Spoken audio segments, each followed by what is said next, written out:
Hello, true believers. Welcome to my channel, Mr. Miracle Comics. My name is Dave, and today we have 5 more undervalued books for us to take a look at. So, 2020 is here. This is our first video of the year for 2020. We've got some great specs coming out this year because there is so much media happening around comic books and different property and different sci-fi properties and stuff. I mean, we got Disney streaming service coming online with all their Marvel stuff. There's more stuff on Hulu, more stuff on ABC. There's stuff coming out in the theaters. 2020 is packed, right? And it's just getting started with all of this comic book stuff. There's like DC movies and independent movies and Marvel movies. Bam, we've got a big year ahead of us. So that being said, let's get started with our first 5.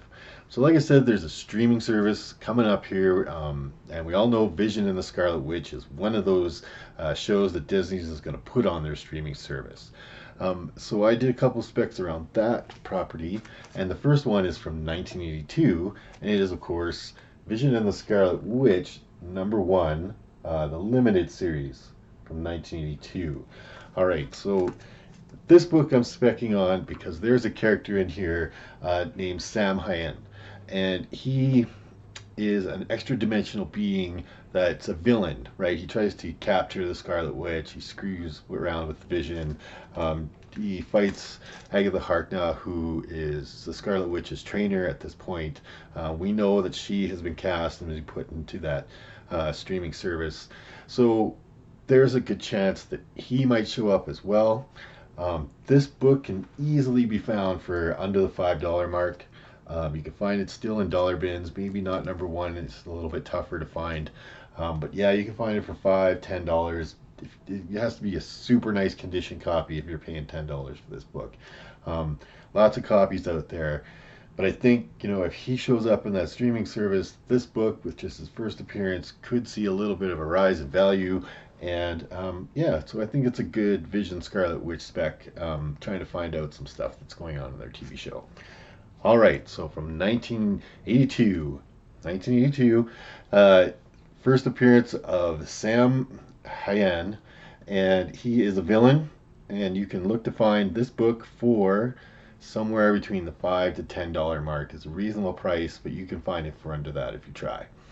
All right, so keeping with the Vision of the Scarlet Witch, I'm going to take a little jump ahead in time and go to my next spec pick here, and it's from 1985, and it is the second limited series, but it is the last issue in that limited series, #12. And this book I'm specking on because this is the birth of Vision and Scarlet Witch's twins. Okay, so she gives birth to a pair of twin boys, and those twin boys later grow up to be Wiccan and Speed, who are members of the Young Avengers. So if there is ever a Young Avengers property, which they continue to look like they're trying to set this up, this book might see a realization of value, especially, like, again, they're bringing these characters out in streaming services. They keep saying these streaming services are now going to have a lot to do with the movies. If these two young characters are in there, they end up doing a Young Avengers movie, this would be their first appearance. I mean, they're babies, right? I would say that they have a first appearance as adults as well, but this would be their very first appearance. And I was looking online, and this guy is, you can find this guy for cheap. There's people asking $20 for this book. Don't buy it for $20. Do not pay $20 for this book. Those people are crazy. I saw lots of in sold on eBay part of it that were going for well under $5. $1, $5, $3. Plus shipping, of course, depending where you are and how much that is. But that's a lot more reasonable price to pay for this book than to pay for 20, 15, or $15 or $20, because it is just their baby appearance, right? And it's in that same vein of the first baby Cable, right? It's not really Cable's first appearance, but it would, it's a baby appearance. So it will see some realization toward, once it kind of gets known, and if those two were ever cast as Young Avengers in a Young Avengers movie, it certainly would see that. But I wouldn't consider this as the character's, true first appearance, because they haven't become superheroes at this point. They're babies. All right, but from 1985, first appearance of Wiccan, first appearance of Speed as babies, and and those two characters have also been cast, right? We talked about that. And it is from 1985, Vision and the Scarlet Witch Limited Series, number 12. All right. Looking to pay under $5 for that guy. Okay, so let's get away from Vision and the Scarlet Witch. Let's do a little farther out speculation at some of the stuff. We are all in anticipation of this gentleman making an appearance in the MCU. I know I am. Everybody who collects comics and I talk to is waiting for his appearance. And I'm bringing up this book, and it's from 1983, and it is the Galactus Origin Special. Okay, that guy right there. I know you've dug through a dollar bin or two and passed by this book, but this is Galactus' origin story. So his original origin story happened in Thor 168, 169, 164, and 65, something like that. 161, 62. This was his Silver Age origin story, and it was a little different. Okay, it didn't quite gel with the way they wanted Galactus to kind of evolve as a being, right? He was an actual guy who gained powers by crashing on a planet and absorbing this cosmic energy and became Galactus. Here, this is a retconning of his origin story by John Byrne. Now, it contains most of that original story in it, but just tweaked at the end where he's not Galen who becomes Galactus by this thing, but that he's an actual like cosmic entity being. It's more the origin story that we're used to as 80s, 90s, 2000s comic fans. It's more the canon one that they use now, right? But you can find this book, which is, like I said, a classic John Byrne book from 1983, $10 and under, easy $10 and under. People are starting to perk up a little bit on this book, but yeah, it's I've seen 9.8s of this book, slab 9.8s, selling for well under $100. Regular copy of this book, $5 to $10. Some people are starting to push the price up there around the $20 mark, but you can still find it for pretty cheap. And yeah, this is Galactus' origin story, and I think once Galactus shows up, anything that has anything to do with his origin, his first appearances, anything like that is going to see a big jump in price. He's such a popular character, right? So this guy can easily be found out there in the wild. I think I found this one. Now, I've had this for a while, and I'm pretty sure I only paid $1 for it out of a bin somewhere. But I've had it for a while. Though I did look on eBay, like I said, and you can easily find this guy for under $10 plus shipping. You can find it on LCS if you're lucky enough. And I think it's really undervalued. I think once Galactus starts making a appearance in the MCU, that all of his properties, anything to do with him, is going to get red hot. And this book included. All right, so that's from 1983. The John Byrne classic, Supervillain Classics Galactus Origin Story. Yeah, look to pay around the $10 mark for that guy. All right. Whew. Moving forward, and I like to put in a book here that has nothing to do with specs and movies and such like that. And that's what our next book is. And I'm just going to keep up with the John Byrne theme. Mr. John Byrne, he is originally from here in Calgary. He went to art school here at the Calgary's College of Art and Design. This is where I film and live and film these shows from, is Calgary, Alberta. So he's always been near and dear to my heart. And I am going to spec on this book, and it is from 1977, and it is X-Men number 108. Okay, number 108. And this book is John Byrne's Chris Claremont first X-Men title together. Okay, this is John Byrne's first work on the X-Men. I think it was Roy Thomas that did the original, the giant size one. Anyway, this is John Byrne's first X-Men. John Byrne, Chris Claremont first team up on X-Men. This is the most iconic X-Men stories that came out of anything in that run. Came out of the the team up of those two gentlemen, and I've been lucky enough that I've got to meet both of them in my lifetime. And this, I think, this used to be a really hot book back in the 80s, late 80s, early 90s. This was a big book. Cooled off quite a bit since then, but I really think that it could see some love again. Especially if X-Men are becoming more and more popular, and comic collecting has become more and more popular in general, and people do like these little key appearances that actually aren't comic keys, that have artist connections and writer connections and stuff like that. So this is a great one of those books. And yeah, I picked this bad boy up for around $30, just at a comic show here in town. That's about $30 US. It used to go for about double that, but it's, like I said, since the 90s, since the fall, it cooled off, and it's just never come back up on the radar yet. But I think its time is due again, right? So if you see a copy of this book for a decent price, well worth picking up, right? First John Byrne, Chris Claremont, X-Men. First John Byrne, X-Men in general. And yeah, so X-Men number 108 from 1977. Look to pay around the $30 mark for that guy, in nice condition for sure.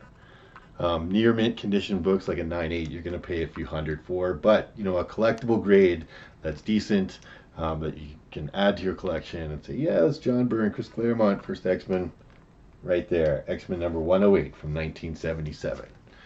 Excellent. All right, so let's move on. Last pick of the night. Whew. Okay. So, there is some DC movies coming out this year too, and one of the big ones is Birds of Prey. So everybody loved Margot Robbie's Harley Quinn in the original Suicide Squad movie that came out. Now she's in the Birds of Prey, along with a few other characters, the Huntress and others.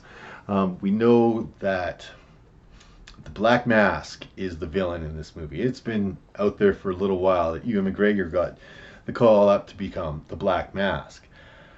However, we also know that Victor Zsasz is a villain in the movie, and his first appearance comes up in this book, and it's from 1992, and it's Shadow of the Bat, number 1. Now, I got to give props to one of my Graders Notes buddies, Genome Presents, for turning me on to this book. And the more I read about it, the more I think that this could really be an undervalued book in a big way. Right? First, we have Victor Zsasz, that's right, Victor Zsasz. He's the psychotic. He's like a terrible psychotic. When he was put into Arkham, they let the Joker and Two-Face and stuff walk around their cells, but him, they had in like this Iron Maiden clasped in thing because he's so dangerous. So he's in this book, but this book does not see any love. And we don't know how involved he'll be in the movie, to what extent he'll be the villain in there, but that's his first appearance. But then I was thinking again, because this is also the first appearance of Jeremiah Arkham, who is the son of Arkham, who established the, asylum, right? And he became a psychiatrist and was a doctor there at Arkham. I mean, couldn't see that coming. Anyway, eventually Jeremiah Arkham becomes the Black Mask number 2. He's also the Black Mask. He goes nuts. The Black Mask had already died, and Jeremiah Arkham becomes the Black Mask.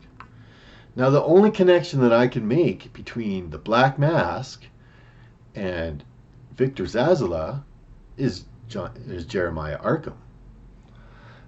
The original Black Mask, Roman Sionis, I'm not sure how to pronounce it, but that's close. Roman, he never had any connection to Victor Zsasz. Right? So, if they're casting a Black Mask in this movie, and they're casting Victor Zsasz,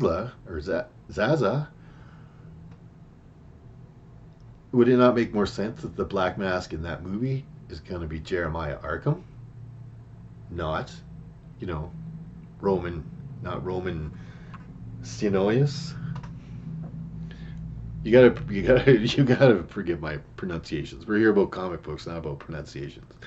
But I'm just saying, right? If you're a writer and you're trying to make connections between all these characters, and there's already a connection established in continuity between Jeremiah Arca becoming the Black Mask and then getting Victor Zaza involved in helping him in his criminal activities and becoming the underworld boss, right? He takes over, he gets all the criminals out of Arkham, puts a little acid thing in their necks and threatens to, you know, blow them up and kill them all if they don't do what he says as the Black Mask. So they all fall in line. He's got this little army.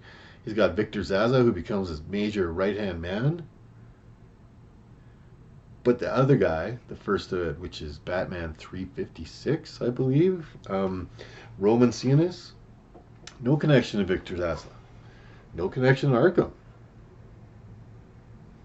So maybe, just maybe, the Black Mask in that movie isn't Black Mask 1, but Black Mask 2, Jeremiah Arkham.